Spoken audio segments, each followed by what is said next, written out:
Right, hi everyone. We're here today at Hennops 4x4 course with the Fiat Fullback 4x4 LX something. Doesn't matter, it's the 4x4 one. Yeah. It has 131 kilowatts in the top spec with 400 Newton meters of torque and costs in the region of 470,000 Rand. That's from a 2.5 litre turbo diesel.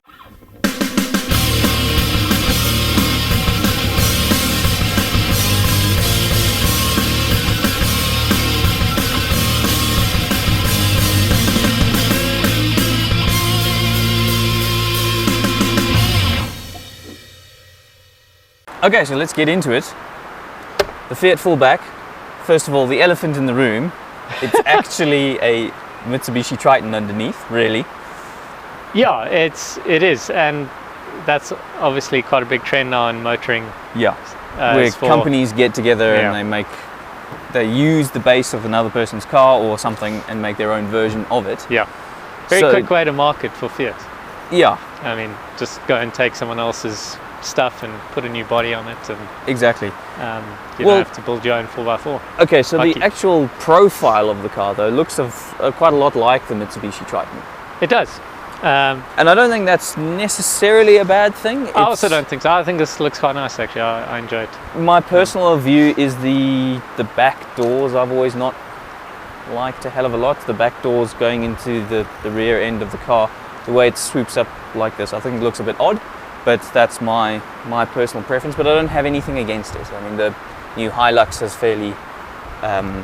controversial looks. Yes, yeah. Controversial looks.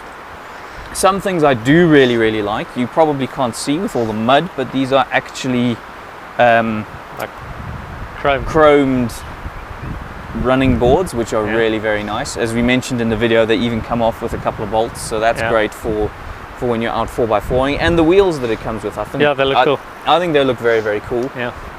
Which is so on the exterior points. Actually, Fiat have done a pretty darn good job. I really like it. I think it's very cool. And then from the inside, what do you think of the inside? Look, it's not as premium as stuff like the Hilux or the Ranger, but it's playing in a different price bracket completely. Exactly. It's 100,000 Rand cheaper than either of those. Yeah, plus minus. Plus minus. So accordingly, the interior is not quite as nice. It's not as luxurious. It's almost with your Isuzus and obviously the Mitsubishi Triton. Things like that. Yeah. So when you're playing in that ballpark, it's but it still comes with a touchscreen infotainment system with Bluetooth and all the works. So Fiat's been able to use some of their tech, their bits, where people like Isuzu maybe don't have as much from a huge range of cars, and they've chucked a lot of that in, which is great. Do you think the Italian flair adds anything to the car? Do you think there is any Italian flair in this? I don't think that there's any Italian flair. I mean, aside from the bits they've done on the outside, I really don't think that it's got that traditional Italianness. This falls part of the Fiat Professional range. Yeah. Which is something new and sounds a bit like a marketing gimmick to me, but we'll see how it goes. There's stuff like a Doblo panel van and things that also form part of the Professional range. Yeah. And honestly, that's more of a Fiat, really, because it is a Fiat. Yeah. Whereas this is actually more of a Mitsubishi than it is Fiat. It's just got some Fiat badges on it. Yeah. Do you have a problem with that though? No. I mean, no one goes and buys a Bucky to say that they drive something Italian. So I don't have any problems with that. Okay. No, that's fair enough. In terms of the interior, my view is I quite like the seats. The leather seats are fairly nice. Yeah. Reasonably comfortable. All the dials and switches and so on are okay. They're nothing to write home about. It's pretty standard pickup. Yeah. But there's no electronic switch between two-wheel drive, four-wheel drive, and low range. There's a proper gear lever. Yeah, good old-fashioned gear lever, which is nice. I actually probably prefer that. I tend to agree. It feels like you're actually doing something to go from 2 to 4 to 4 low. And there's probably less to brake. Probably, yeah. Yeah. So because again, it's a Mitsubishi underneath, it's not going to give you problems, which is exactly. useful to know as someone who, if you're looking to buy the Fiat, Yeah. then at least you know it's not going to come with some typical Italianness necessarily underneath. I'm being very mean there, I know. Some slight bias against Italians. Possibly. Yeah, look, I think that does give peace of mind to a lot of people because there is this general perception around Fiat and any Italian product, so extend that to Alfa and all the rest, that they're a bit unreliable, which honestly is a load of rubbish. But the fact that it is a Mitsubishi will give people like that some peace comfort. of mind. Yeah. So let's get to the driving then. I mean, on the course today, full disclaimer, it absolutely chucked it down with rain last night, and it has been raining over the last few days. So the ground is very slippery. Very muddy. We were spinning wheels all over the place, even though it's on some okay all-terrains. Some somethings. General grabbers. That's very... The Donald Trump inspired tyre. Yes. So it is slippery, but it did quite well everywhere. I mean, we had a few issues here and there with the slipperiness. But as I say, it was more the conditions. Actually, we've thrown the Fiat in at the deep end on the extreme scale. We've never had a car come around here in these wet conditions. I mean, I know it's bright and sunny and it looks it, but the actual surface is very slippery. Even when it's a rock face, the rocks themselves slip all over the place. So we can't really mark the Fiat down on that. The fact that it went through everything is actually now even more impressive. Yeah. More impressive. We did chicken out on the big hill. It was never going to do that. Not in these conditions. Not today, would be very surprised if many of the cars we have taken here would have done that. Certainly not in the pickup range. Maybe the Patrol may have done it, but that's the hardcore side of things. Very hardcore side of pickups. And I think possibly the Discovery would have done it. If it had been on proper tyres. So in terms of the actual 4x4ing, really quite enjoyed it. It was fairly comfortable. On the road?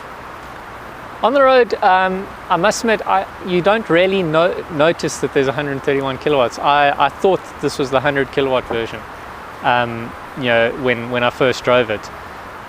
So I think feels slightly underpowered. So you think the engine is a bit unrefined overall? Yeah, look, I don't know. I don't know too much about the Triton and where their engines have come from, but I seem to recall that Mitsubishi have had this 2.5 turbo diesel for a while. So maybe development on that hasn't been as strong as some of the others. But it'll get you to A to B, and you've got no problem on the highway keeping it at 120 and going up hills and things like that. And actually, it's quite refined. It's not noisy. No. It's fairly comfortable. Not on the Hilux and Ranger levels, but it'll match it with the Isuzu KB. I genuinely think it's at 470,000 Rand. I think it's reasonably good value, considering the Isuzu, the top of the range Isuzu, which this is the top of the range Fiat, is 550. And this is 470. And this is 470. To get an equivalent to Isuzu, you have to go down a level to the 2.5 LE, which then doesn't come with leather and a few other things. Do you think people are going to trust the Fiat?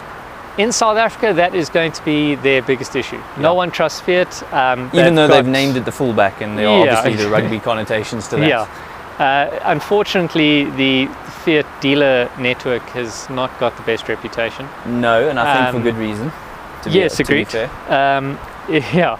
Then again, I don't think GM has a particularly good reputation either. No, I don't think so. But not as bad as the Fiat crowd.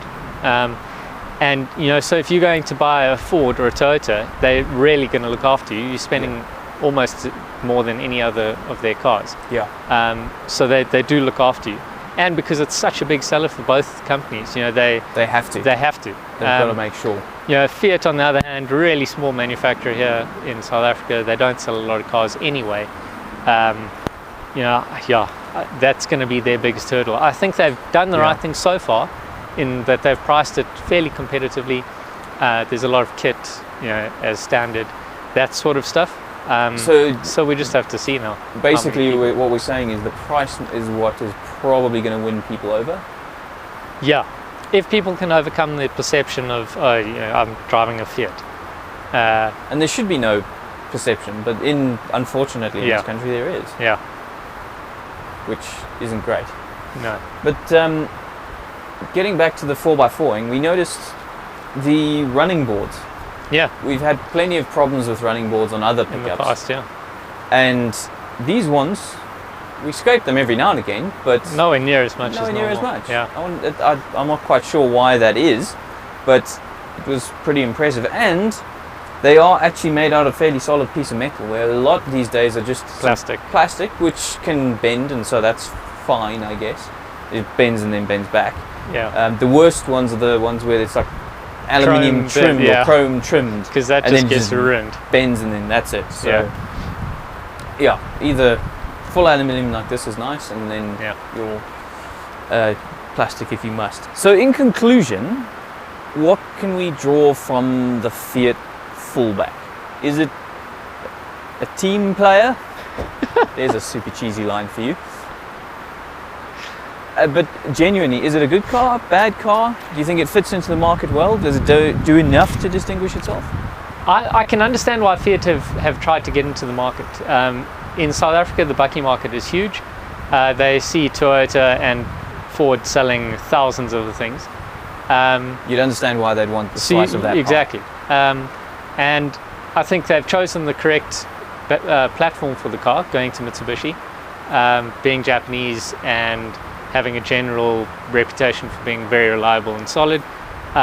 They've got a good base. As I said earlier, I think the only problem is overcoming perceptions of Fiat in South Africa specifically.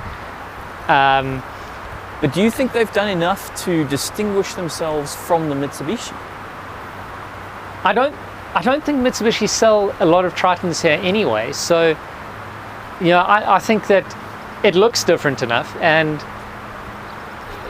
that's probably all right. I'd probably have the Fiat over the Mitsubishi, simply because it's a Fiat and that's something different. I was going to say exactly the same.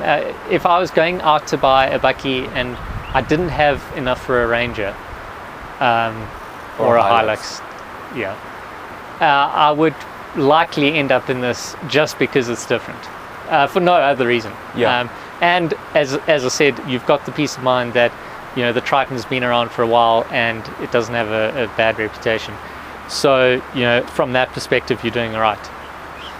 Yeah, so because I mean, actually, the small cosmetic changes outside and the few things that they've added inside, I know the kit's different and things like that. It's great, but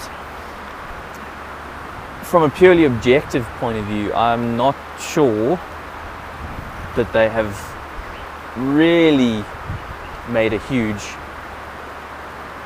different car. But as you say, it's cooler to own a Fiat than it is to own a Mitsubishi. Yeah, it probably is.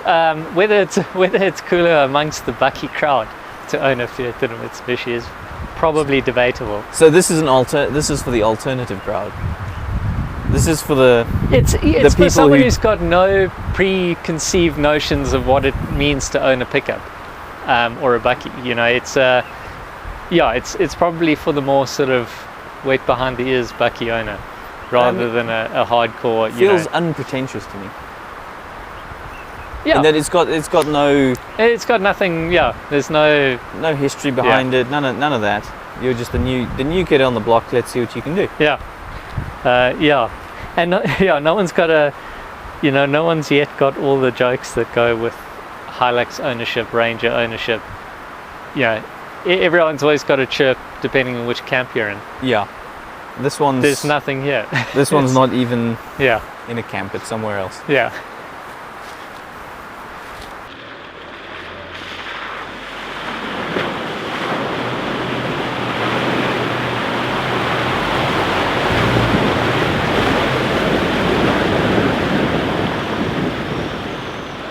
Right, thanks everyone for watching our review on the Fiat Fullback. We hope you enjoyed it. Please like and subscribe for more motoring content.